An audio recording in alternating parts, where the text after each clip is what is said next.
Bannayuganda bannange mwenna mbalamusizaako. Leero ennaku z'omwezi ziri 24 omwezi ogwokubiri omwaka 2026. Olunaku olulala era olw'okwekweka olw'okwekukuma olw'okubeera ku dduukadduuka newankubadde tetulina musango. Naye njagala mwenna okubeebaza olw'okusiiba abakatuliki nga nze n'abasiraamu. Kya kitiibwa nnyo, Katonda yakikoze ng'akigenderedde. Ffenna ab'amadini ag'enjawulo okwesanga mu kiseera kino nga tutandikidde wamu okusiiba.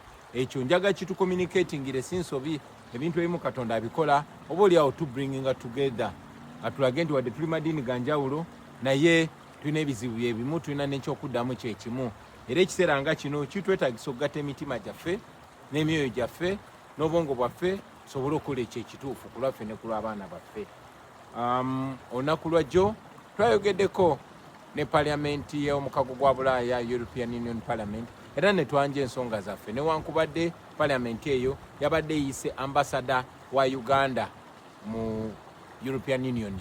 Baaganye ogendayo. Jjukira nti ambasada akiikirira Uganda mu European Union ate ye muzungu. Museveni yalonda mukazi muzungu yakiikirira Uganda, naye ngera bwe mumanyi yalonda abantu olw'ebigendererwa ebyengaye ng'omuntu, naye kubanga yabadde talina bwayinza kunnyonnyola bikolobero byebakoze ku bantu teyabaddeyo. Twabaddeyo ne twanja ensonga zaffe newankubadde bo bagezaako kibrushinga off. Njagala mumanye nti ssente ziyimirizaawo Museveni basinga zijja mawanga g'e Bulaaya, Amerika ne Europe. Ssente ezo ebiseera ebimu nga bazeewola nabwewozi mu linnya lyo, mu mannya g'abaana baffe n'abazzukulu nga ffe tulina ozisasula.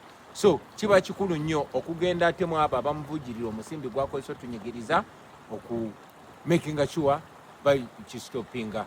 Obumenyi bw'amateeka n'okutuna okunyigiriza bugenze mu maaso nga tebulekedde awo. Olunaku lwajjo wabadde walina okubaayo okusabira Dr. Kizza Besigye ne ba political prisoner bonna, naye mu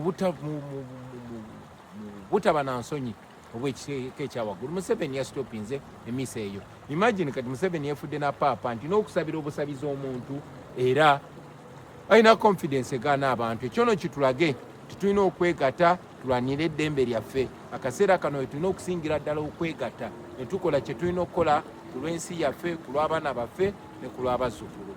Mwebale nnyo, mwebale ddala. Mbagaliza ekiseera eky'okusiba ekirungi. Mukama abampera omukisa. Mwe baganda bange abakatoliki n'abakristaayo bonna, nammwe baswaba tubagaliza swamu ennungi. Assalamu alaikum warahmatullahi wabarakatuh.